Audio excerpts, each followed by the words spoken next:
Alright guys, so in this video, I'm going to talk to you about topic sentences and thesis statements because I firmly believe that topic sentences and thesis statements are the key to writing a quality essay. And I don't mean that in the typical, these sentences answer the question, because honestly, they don't. Your essay answers the question. However, if you have a good thesis statement and good topic sentences, you will never run out of things to say. So we're going to talk about being bold, being offensive, and taking risks in your topic sentence, but doing it in a way that is constructed and almost mathematical. So the one thing I want to get across is anytime you write a thesis statement or a topic sentence, write it as a single, unified claim. And I will say that over and over again. Make it a single, unified claim. And more so, in addition to it being a single unified claim, always write it in cause to effect format. This isn't the only way, this isn't the best way, this is just my way, and it worked really well for me. So what exactly is a single unified claim? A single unified claim is one idea, and one idea that makes a claim, and then one idea that makes a claim in cause to effect format. So say you're writing an essay about Shakespeare, Romeo and Juliet. Perhaps the idea you want to focus on is love. Make a claim about that. Love is bad for you. Is this a great thesis statement? No, it's kind of whack. But if we can put it in cause to effect format, it makes it a lot stronger, because I need to know, why is love bad for you? Be more specific. Say something offensive, say something bold, say something that makes me be like, wait, I need you to explain that. So when I take my single unified claim and turn it into cause and effect, it sounds something like, when an individual is in love, the cause, they are more likely to make irrational decisions. Because in the end, your essay isn't just about Romeo and Juliet. It's not just about Shakespeare. It's about love, and it's about the human experience. You're just using Shakespeare and Romeo and Juliet to defend your answer in a literary analysis.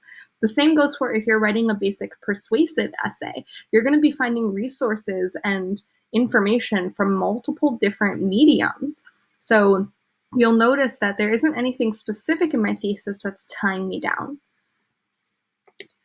So why do we do this? Because contrary to popular belief, your thesis does not answer the question. Your essay does.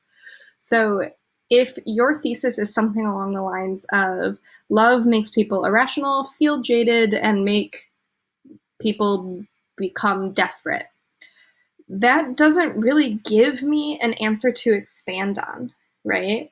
This format demands explanation. If you write a thesis statement or a topic sentence with 3 parts, Shakespeare believes this, this, and this, then that's all you can really talk about. And that typically creates an environment where we run out of things to say. And in my writing format, we want to work smart and not hard. So here are some tips. And for these, remember, all these sentences should be written in cause to effect format. In this case, the mathematical equation, X is the cause and Y is the effect. So for your theses and topic sentences, use some of these sentence starters to start you out. Individuals who blank will blank. So X is the cause, Y is the effect. When a society blanks, then it will blank. People that blank will blank. In communities where blank is present, blank will ensue. If blank is valued, then blank will happen. Prioritizing blank leads to blank, or just really simple, cause leads to effect. So you want to use good, strong words for your cause and effect. And also don't use synonyms. And don't repeat the causes and effects, right? So if I need a total of 3 topic sentences, I can use the first 3, but I want all of my X's and all of my Y's to be different, and I don't want them to be synonyms. Because the second you start using synonyms or weak words, that's when you run out of things that you want to say. So if we look at a prompt like this, what does Shakespeare's Romeo and Juliet imply about love and the human experience? This prompt is not about Shakespeare. It is about love and the human experience, but it is asking you to use Shakespeare as your evidence. So my thesis statement, as I wrote before, when an individual is in love, they are more likely to make irrational decisions. And then I always include a roadmap. Shakespeare implies this through the characters Romeo, Mercutio, and Juliet. So some of you might look at the roadmap and think, wait, that's how I was taught how to write theses. Well, yeah, theses, I don't know. I get that, but as I stated before, having a 3-part thesis limits your ability to expand on your writing. And the whole point of writing like this is so that you never run out of ideas. So when I look at my thesis statement, I ask myself, okay, well, what happened in Romeo and Juliet that proves this? Who are some characters that made a rational decision? Romeo, Mercutio, and Juliet totally made irrational decisions.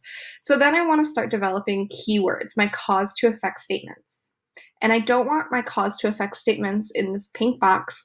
I don't want them to be synonyms of each other, and I don't want them to be too closely related to these two things in my thesis statement, because then I will run out of things to say. So I thought about Romeo and Rosalind, and Romeo is so desperate for love that he becomes really jaded. And then I thought about how Mercutio died. He had a very wacky mental state, and it's because he was afraid of vulnerability. He was afraid of people knowing his feelings for Romeo because he's totally into Romeo, and he in turn isolated himself. And then Juliet was super selfish. She didn't care about what her family wanted. She didn't care about how much the nurse loved her and wanted to be there for her. And because she was selfish, she ended up being deceitful. When I go to write my topic sentences, you'll see that, again, I'm not talking about Romeo and Juliet in these. Individuals who are desperate to feel loved become jaded. My cause is desperate. My effect is jaded. Being in a constant state of vulnerability creates a feeling of isolation.